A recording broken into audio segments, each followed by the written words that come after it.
Assalamualaikum warahmatullahi wabarakatuh. Perkenalkan, nama saya Putri Kintan Indra Wahyuni, NIM 18220131. Nah, dalam kesempatan kali ini saya akan menjelaskan mengenai konsep dalam transportasi udara. Seperti yang sudah kita ketahui sebelumnya, transportasi itu adalah suatu kegiatan berpindahnya suatu barang atau manusia dari tempat asal ke tempat tujuan yang dilaksanakan dalam rangka untuk memenuhi kebutuhan. Nah, mengenai konsep dalam transportasi itu sendiri sebenarnya didasarkan atas adanya perjalanan dari daerah asal ke daerah tujuan. Nah, selain itu juga ada unsur-unsur lain yang berkaitan erat dalam berjalannya suatu konsep transportasi. Yang pertama, adanya manusia atau orang yang membutuhkan transportasi tersebut. Yang kedua, adanya barang yang akan dikirimkan atau yang dibutuhkan. Yang ketiga, adanya kendaraan. Dalam hal ini yakni pesawat dong ya dalam hal transportasi udara. Nah, yang keempat adanya jalan atau terminal sebagai sarana transportasi. Dalam hal ini tuh bandara berarti. Dan yang terakhir adanya organisasi atau pengelola transportasi tersebut. Oke, lanjut. Angkutan udara atau transportasi udara menurut peraturan pemerintah nomor 40 tahun 1995 itu adalah suatu kegiatan menggunakan pesawat untuk mengangkut penumpang, mengangkut kargo, mengangkut pos untuk satu perjalanan atau beberapa perjalanan dari satu bandara ke bandara yang lain atau ke beberapa bandara. Nah, sedangkan menurut Undang-Undang Nomor 1 Tahun 2009 tentang penerbangan, angkutan udara itu adalah suatu kegiatan dengan menggunakan pesawat udara untuk mengangkut penumpang, kargo, pos, untuk satu perjalanan atau lebih dari satu bandara ke bandara yang lain atau ke beberapa bandara. Jadi dapat disimpulkan bahwa transportasi udara itu adalah suatu kegiatan transportasi yang dalam prosesnya itu menggunakan pesawat sebagai sarana transportasinya. Nah, jadi udah pada tahu dong kalau transportasi udara itu ternyata setiap kegiatannya atau dalam proses transportasinya itu menggunakan pesawat. Nah, pesawat itu sendiri dalam Undang-Undang Nomor 83 Tahun 1958 itu adalah suatu alat yang dapat memperoleh daya angkat dari udara. Sedangkan dalam Undang-Undang Nomor 2 Tahun 1962 itu adalah pesawat itu adalah transportasi yang dapat bergerak dari tanah atau air ke udara atau ke angkasa maupun sebaliknya. Yaitu dapat disimpulkan sendiri sudah jelas lah gitu. Pesawat itu pasti suatu alat transportasi yang dapat terbang ke udara seperti yang sudah kita ketahui pada umumnya. Nah, kalau bis punya terminal, kereta punya stasiun, kapal punya pelabuhan. Nah, kalau pesawat itu punya bandara. Nah, bandara itu menurut Annex 14 dari ICAO atau International Civil Aviation Organization, bandara itu adalah suatu area tertentu baik di daratan ataupun di perairan, termasuk bangunan, instalasi dan peralatan yang diperuntukkan baik secara keseluruhan atau sebagiannya untuk kedatangan, keberangkatan dan pergerakan pesawat. Sedangkan bandara menurut PT Angkasa Pura I itu adalah suatu lapangan udara termasuk bangunan dan peralatan di sana yang merupakan kelengkapan minimal untuk menjamin tersedianya fasilitas angkutan udara bagi masyarakat.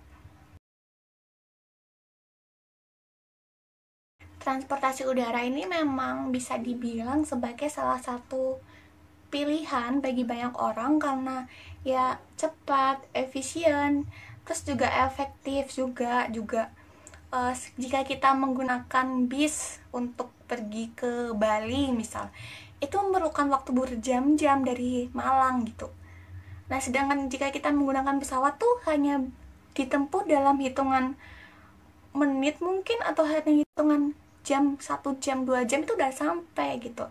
Sedangkan menggunakan bis itu tuh perlu waktu yang lebih lama dari pesawat, sehingga oleh karena itu pesawat tuh banyak dipilih oleh masyarakat untuk dijadikan alat transportasi utama jika ingin berpergian jauh. Saya rasa cukup itu yang sudah saya sampaikan, banyak banget. Semoga paham. Selanjutnya, Assalamualaikum warahmatullahi wabarakatuh. Saya Silvana Oktavi Rahmawati, NIM 18220139. Dalam video ini saya akan menjelaskan materi mengenai dasar hukum pengangkutan udara. Oke, yang pertama ada Undang-Undang Nomor 1 Tahun 2009 tentang penerbangan. Undang-undang ini merupakan pengganti undang-undang yang telah dicabut sebelumnya, yaitu Undang-Undang Nomor 15 Tahun 1992 tentang penerbangan. Dalam Undang-Undang Nomor 1 Tahun 2009 tentang penerbangan, di dalamnya terdapat 24 bab dan 466 pasal. Nah, untuk ke-24 bab ini akan dipaparkan lebih lanjut di dalam video ya.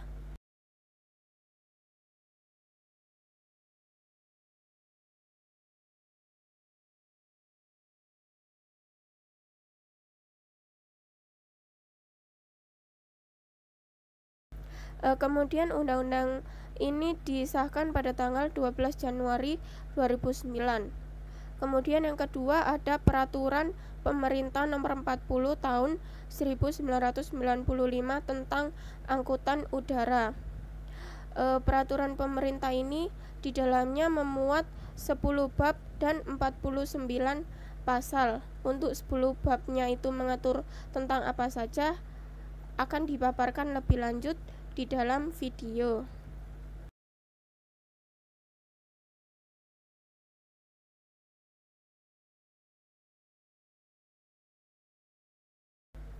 Kemudian Peraturan Pemerintah Nomor 40 Tahun 1995 tentang angkutan udara ini disahkan pada tanggal 17 November 1995. Selanjutnya yang ketiga ada Peraturan Menteri Perhubungan Nomor 89 Tahun 2015. Peraturan ini mengenai tentang penanganan keterlambatan penerbangan atau delay management dalam badan usaha angkutan udara niaga yang berjadwal di Indonesia. Dalam Peraturan Menteri Perhubungan ini, di dalamnya terdapat 9 bab dan 20 pasal. Untuk ke-9 bab itu mengatur tentang apa saja, lebih lanjutnya akan dipaparkan di dalam video.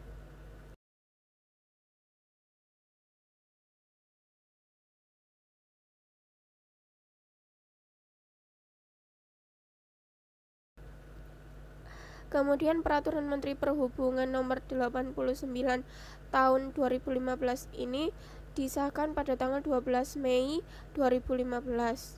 Kemudian yang keempat ada Ordonansi Pengangkutan Udara 1939 tentang tanggung jawab angkutan udara. Dalam ordonansi ini diatur 3 hal. Yang pertama ada dokumen pengangkutan udara, yang kedua ada tanggung jawab pengangkut dalam pengangkutan udara terhadap pihak kedua, penumpang dan pemilik barang beserta besaran ganti ruginya. Yang ketiga ada tanggung jawab pengangkut dalam pengangkutan udara terhadap pihak ketiga dan besaran ganti ruginya. Kemudian dasar hukum yang terakhir ada konvensi-konvensi internasional. Yang pertama ada Konvensi Warsawa 1929. Dalam konvensi ini mengatur hal-hal pokok, ada 2, yaitu yang pertama mengenai masalah dokumen pengangkutan, yang kedua mengenai tanggung jawab angkutan udara. Kemudian yang kedua ada Konvensi Geneva. Dalam konvensi ini Indonesia tidak ikut serta dalam penandatanganan. Konvensi ini mengatur mengenai International Recognition of Right in Aircraft. Yang ketiga ada Konvensi Roma 1952. Dalam konvensi ini mengatur mengenai tanggung jawab operator pesawat terbang asing terhadap pihak ketiga di darat yang menderita kerugian akibat yang disebabkan oleh operator pesawat terbang asing tersebut. Dalam konvensi Roma ini Indonesia tidak turut serta dalam penandatanganan.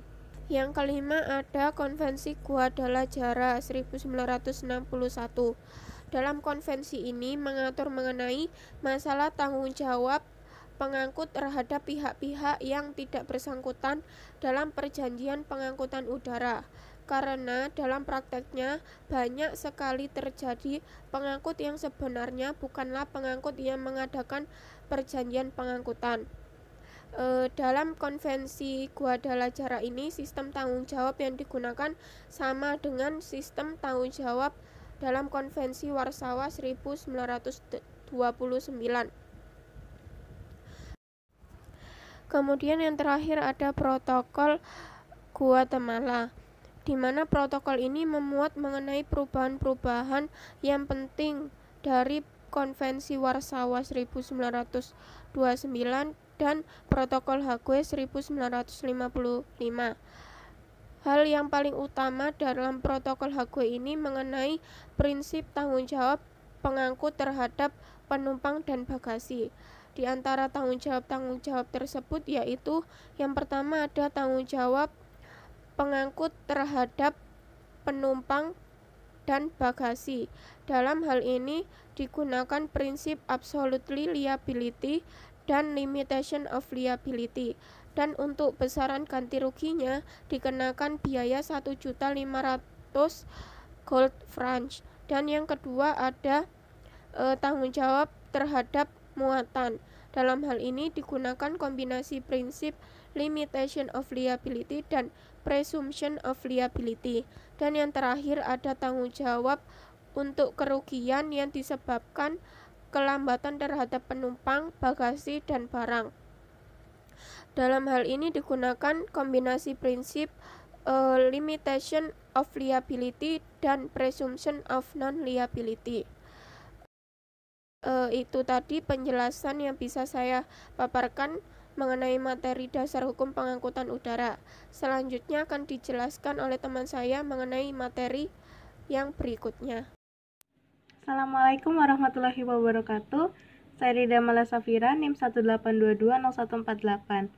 Pada kesempatan kali ini, saya akan menjelaskan sedikit mengenai asas-asas yang terdapat di dalam hukum transportasi udara.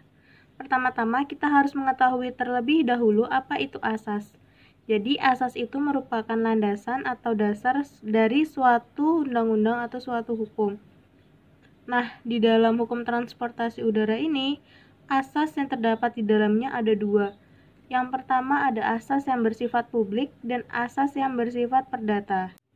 Yang pertama-tama yang akan saya jelaskan itu mengenai asas yang bersifat publik. Jadi asas yang bersifat publik ini merupakan asas atau landasan hukum yang berlaku bagi semua pihak, baik bagi pihak dalam pengangkutan, pihak ketiga dalam pengangkutan, dan pihak pemerintah. Nah, di dalam asas yang bersifat publik ini dibagi lagi atau terdapat lagi beberapa asas di dalamnya, yaitu asas kemanfaatan, asas kekeluargaan, asas keadilan, asas keseimbangan, dan asas kepentingan umum dan kesadaran hukum. Asas manfaat dalam hukum transportasi ini maksudnya adalah saat penerbangan berlangsung, penerbangan tersebut harus memberikan manfaat yang sebesar-besarnya untuk para penumpang, tidak memandang gender, usia, dan derajat orang tersebut. Asas kekeluargaan ini merupakan asas yang dilakukan untuk mencapai cita-cita atau aspirasi rakyat dengan cara kekeluargaan. Lalu ada asas adil dan merata, maksudnya asas ini itu adalah penyelenggaraan penerbangan harus memberikan fasilitas dan pelayanan yang sama untuk semua orang, tidak memandang dia kaya atau tidak, dia wanita atau laki-laki, dan tidak memandang usia. Sedangkan asas keseimbangan ini adalah asas yang dilakukan sedemikian rupa agar terjadi atau terdapat keseimbangan di dalamnya. Lalu ada asas kepentingan umum. Di sini maksudnya saat penerbangan berlangsung, maskapai harus mementingkan kepentingan umum dulu baru kepentingan pribadi mereka. Lalu yang terakhir dalam asas yang bersifat publik ini ada asas kesadaran hukum. Maksudnya apa? Di sini mewajibkan kepada seluruh pemerintah untuk menegakkan dan menjamin semua masyarakat untuk melaksanakan dan tidak melanggar hukum yang berlaku. Lalu dalam asas yang bersifat perdata. Asas yang bersifat perdata ini maksudnya landasan hukum yang hanya berlaku untuk dua belah pihak dalam transportasi niaga, yaitu pengangkut atau penumpang atau pengirim barang. Nah, di dalam asas yang bersifat perdata ini itu terdapat beberapa asas lagi di dalamnya, yaitu asas konsensual, asas koordinatif, asas campuran, dan asas pembuktian.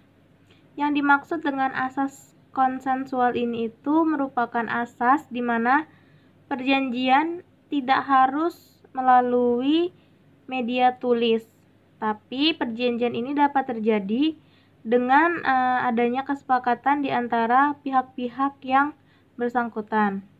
Lalu asas koordinatif ini adalah asas dalam pengangkutan yang memiliki kedudukan setara atau sejajar satu sama lain apapun pekerjaannya dalam bidang transportasi. Lalu ada asas campuran. Di dalam asas campuran ini terdapat 3 perjanjian di dalamnya, yaitu pemberian kuasa, penyimpanan barang, dan melakukan pekerjaan dari pengirim barang. Lalu yang terakhir ada asas pembuktian, di mana setiap pengangkutan yang terjadi akan mendapatkan bukti bahwa mereka telah melakukan pengangkutan dalam berupa dokumen maupun bukti lainnya seperti karcis atau bon. Mungkin itu saja yang dapat saya sampaikan mengenai asas dalam hukum transportasi. Terima kasih. Assalamualaikum warahmatullahi wabarakatuh. Saya Tahlita Aulia Afaf, NIM 182201440, akan menjelaskan tentang pihak pada hukum transportasi udara. Yang pertama ada pengangkutan. Jadi apa sih yang dimaksud dengan pengangkutan itu? Jadi pihak pengangkut itu yaitu pihak yang mengaitkan dirinya untuk menyelenggarakan pengangkutan dan berhak menerima upah atau ongkos, atau berhak untuk menarik bayaran untuk jasa mereka.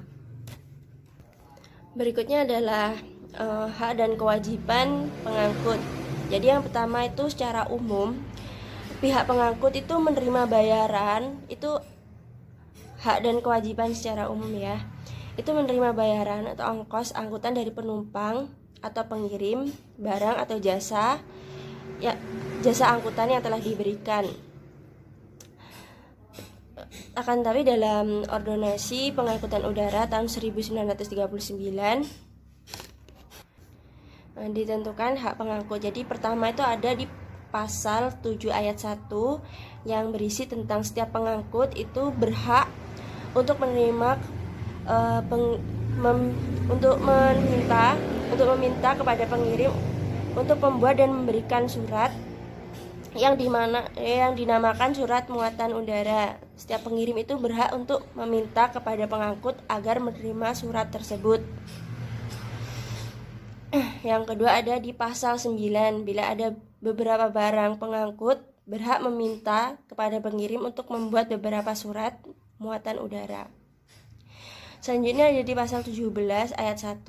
Bila penerima tidak datang, itu isinya bila penerima tidak datang, bila ia menolak untuk menerima barang tersebut untuk membayar apa yang harus dibayarnya, atau bila barang-barang tersebut disita, pengangkut itu wajib menyimpan barang tersebut dengan aman. Terus pasal 17 ayat yang kedua itu pengangkut itu wajib memberitahukan kepada pengirim dalam hal penyitaan tersebut tadi, juga kepada penerima barang tersebut dengan melalui telepon atau kontak yang bisa dihubungi dalam hal tersebut. Dalam Ordonansi Penerbangan atau OPU tahun 1939 ditegaskan di situ kewajiban pengangkut pada transportasi udara itu yang pertama ada di pasal 8 ayat 3. Pengangkut harus menandatangani surat muatan udara segera barang-barang itu setelah barang-barang itu diterima oleh si pengangkut ini. Yang kedua, pada pasal 16 ayat 2, bila barang sudah tiba di pelabuhan udara tujuan barang tersebut dikirim, pengangkut berkewajiban untuk memberitahu kepada penerima barang, kecuali ada perjanjian sebaliknya.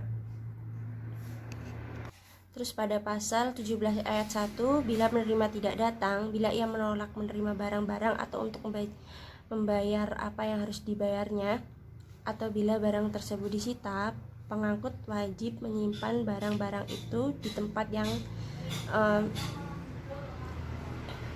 cocok atas beban tersebut dan kerugian yang berhak. Yang keempat itu ada pasal 17 ayat 2. Di situ pengangkut wajib memberitahukan kepada pengirim dalam hal ada penyitaan juga kepada penerima secepat-cepatnya dalam telegram atau telepon atas beban yang berhak tentang penyimpanan itu dan sebab-sebabnya. Jadi selanjutnya adalah pihak pengirim. Pihak pengirim itu orang yang mengaitkan dirinya untuk membayar ongkos atau biaya pengiriman atas barang yang diangkut oleh pihak pengangkut. Di sini dia statusnya sebagai pemilik barang atau orang lain yang bertindak seolah-olah menjadi pemilik. Itu orang lain yang bertindak seolah-olah menjadi pemilik itu contohnya perusahaan ekspedisi. Terus selanjutnya ada penjual dalam perjanjian jual beli itu. Jadi hak pengirim itu ada di Undang-Undang Republik Indonesia nomor 1 tahun 2009 tentang penerbangan. Ada di pasal 176 penumpang atau pemilik, isinya itu penumpang atau pemilik bagasi kabin. Pemilik bagasi tercatat pengirim kargo dan ahli waris penumpang yang menderita kerugian sebagaimana diatur dalam pasal 141, pasal 143, pasal 144, pasal 145 dan pasal 173 dapat mengajukan gugatan terhadap pengangkut pengadilan negeri di wilayah Indonesia dengan menggunakan hukum Indonesia. Yang kedua, pasal 177 itu di situ berisi hak untuk menggugat kerugian yang diderita penumpang atau pengirim kepada pengangkut dinyatakan kedaluarsa dalam jangka waktu 2 tahun terhitung mulai tanggal seharusnya kargo atau bagasi tersebut tiba di tempat tujuan. Yang berikutnya, kewajiban pengirim barang itu ada di pasal 131.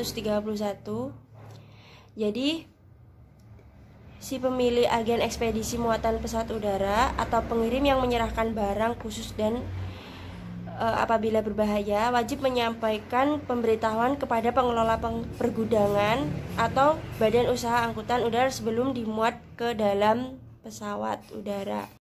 Yang kedua ada di pasal 155 surat itu. Dalam pasal tersebut dalam ayat 1 berisi surat muatan udara sebagaimana dimaksud dalam pasal 150 huruf D wajib dibuat oleh pengirim kargo.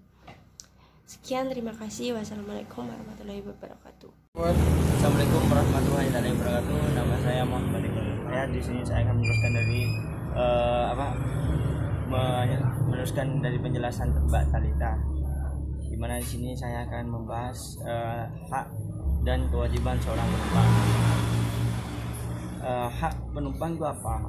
Yang paling utama hak penumpang, di mana seorang penumpang diantarkan terhadap tujuannya. Dalam sebuah perjanjian pengangkutan, seorang penumpang itu harus diantarkan terhadap tujuannya seperti itu. Contoh, ingin ke Jakarta harus dari Surabaya, misalnya dari Surabaya ke Jakarta. Jadi dari Surabaya sampai ke Jakarta. Nah, yang kedua, dalam riset saya, di mana seorang penumpang itu diberikan sebuah keamanan, keselamatan dan tunjangan seperti itu. Meskipun sebuah keselamatan tidak ada yang tahu, akan tetapi untuk menjaga sebuah keamanan bagi penumpang, layaknya seorang pengangkut memberikan sebuah keamanan yang memang diperuntukkan untuk keamanan penumpang. Terus apabila ada sebuah kecelakaan di mana penumpang itu memiliki sebuah hak, di mana seorang pengangkut memberikan sebuah ganti rugi lah terhadap seorang penumpang seperti itu. Soalnya dalam kejadian ketika ada sebuah kecelakaan, di mana ahli waris memiliki sebuah hak untuk mendapatkan kerugian itu tadi. Nah, untuk kewajiban penumpang yang pertama yaitu membayar uang angkutan atau membeli tiket untuk sebuah akad di mana untuk mengikuti pengangkutan ini. Seperti itu. Kan untuk membeli tiket itu harus membayar. Untuk yang kedua, ketika kita mau naik atau seorang penumpang mau naik, di situ harus menunjukkan sebuah tiketnya. Itu kewajiban seorang penumpang. Yang ketiga yaitu memberitahu apabila seseorang penumpang itu tidak mengerti tentang persoalan hal ini, tentang hal tersebut. Terus yang keempat yaitu seorang penumpang memang harus patuh terhadap aturan yang berlaku dalam sebuah pengangkutan. Soalnya demi keamanan, keselamatan dan kenyamanan itu yang utama. Karena seorang penumpang memiliki kewajiban itu sendiri, dimana di situ memang kewajiban juga seorang pengangkut untuk menjaga seorang penumpang. Terus masuk ke poin yang keempat yaitu hak, kewajiban dan haknya menurut perundang-undangan. Menurut perundang-undangan hak penerima di dalam undang-undang penerbangan di dalam undang-undang Republik Indonesia nomor 1 tahun 2009. Kewajiban dan hak dalam penerimaan barang dan penyerahan barang untuk seorang pengangkut dan seorang penumpang gitu. Untuk yang pertama, di dalam Undang-Undang Republik Indonesia nomor 1 tahun 2009 tentang penerbangan di pasal 1, di mana pengangkut wajib memberi tahu penerima kargo pada kesempatan pertama bahwa kargo telah tiba dan segera diambil. Maksudnya di sini yaitu seorang pengangkut itu memberitahukan bahwasannya barang sudah sampai terhadap tempatnya gitu, maksudnya seperti udah sampai tujuan untuk bisa diambil oleh seorang penerima kayak gitu. Penerima kargo itu tadi di dalam pasal 175 di mana klaim atas kerusakan kargo harus ditunjukkan pada saat kargo diambil oleh penerima kargo. Seharusnya diambil oleh penerima kargo. Maksudnya seperti ini, ketika seorang pengangkut mengetahui bahwasanya barang mempunyai kelecatan, terus mempunyai kerusakan dan sebagainya, seorang pengangkut itu memberitahu terhadap orang penerima kargo itu tadi agar tidak ada salah pahaman. Apabila ada kesalahan itu harus lobby dengan baik, di mana apakah ganti rugi dan sebagainya seperti itu. Itu memang kewajiban seorang pengangkut untuk seorang penerima kargo itu tadi. Untuk pasal 64 di mana dalam pasal itu dalam hal penerima kargo setelah diberitahu sesuai dalam waktu yang diperjanjikan tidak mengambil kargo, semua biaya yang ditimbulkan menjadi tanggung jawab penerima kargo. Jadi ketika sebuah waktu masih belum diambil, semua biaya dan sebagainya itu memang ditanggung oleh seorang penerima. Jadi mungkin itu saja yang bisa sampaikan, yaitu selanjutnya akan dilanjutkan oleh pemateri selanjutnya. Kurang lebihnya mohon maaf. Baik, di sini saya akan melanjutkan presentasi dari kelompok saya tentang materi E, yaitu perusahaan penunjang dalam hukum transportasi udara.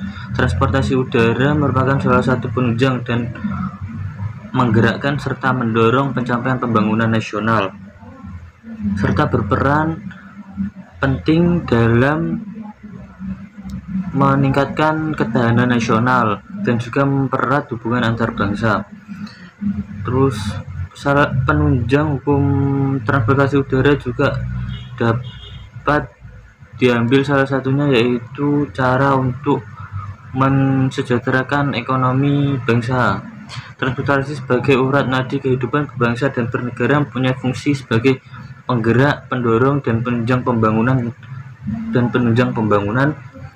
serta didukung oleh tata laksana dan sumber daya manusia membentuk jaringan pasaran dan jaringan pelayanan. Terus ada pula tentang beberapa kelebihan transportasi melalui udara, yaitu faktor kecepatan. Dalam faktor kecepatan ini, jika kita menggunakan transportasi udara, maka angkutan akan lebih cepat sampai. Keuntungan kedua dari angkutan udara adalah bahwa jasanya diberikan untuk daerah-daerah yang tidak ada permukaan jalannya, seperti daerah pegunungan atau jurang-jurang. Jadi kita bisa menggunakan helikopter untuk ke sana untuk melakukan angkutan. Itu juga sebagai salah satu pendorong atau penunjang transportasi udara untuk mempermudah kesejahteraan ekonomi. Lalu yang ketiga, untuk angkutan yang jaraknya jauh maka lebih menguntungkan dengan angkutan udara karena ya lebih mudah daripada dan juga lebih cepat sampai. Yang terakhir, adanya keteraturan jadwal dan frekuensi penerbangan. Dan jika kita menggunakan transportasi udara, maka keteraturan atau jam-jam, jika kita menggunakan pesawat maka jam-jamnya telah ditentukan dan frekuensi penerbangan telah pasti atau lebih dapat dipermudah. Dalam kegiatan penerbangan atau transportasi udara, yang paling terpenting adalah faktor keselamatan, merupakan syarat utama bagi dunia penerbangan.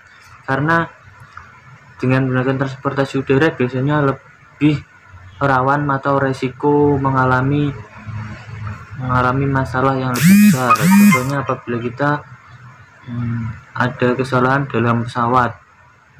Lalu contoh-contoh perusahaan pengangkutan udara bisa seperti maskapai, contohnya seperti PT Lion Air, PT Sriwijaya Air, dan PT Dirgantara Indonesia, dan juga yang lainnya. Macam-macam kendaraan transportasi udara bisa dilihat seperti pesawat dan juga helikopter.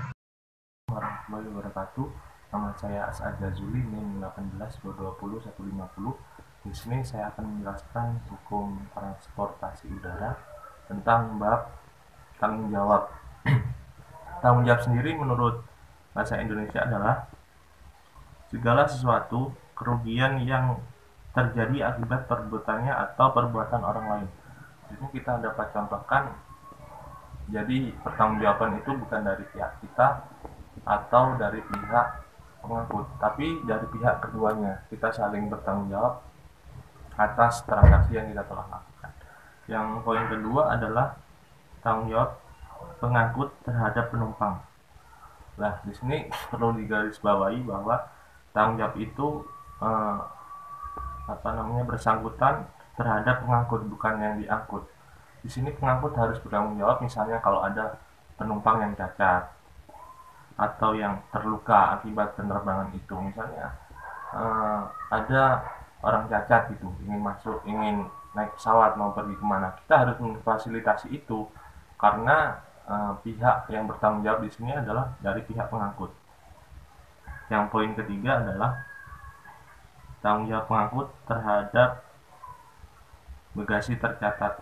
Di sini dalam pasal 144 UUP menyebutkan bahwa pengangkut bertanggung jawab atas kerugian yang diterima oleh penumpang karena bagasi tercatat hilang, musnah, atau rusak yang diakibatkan oleh kegiatan angkutan udara selama bagasi tersebut tercatat berada dalam pengawasan pengangkut. Di sini juga tanggung jawab itu dibebankan kepada pengangkut.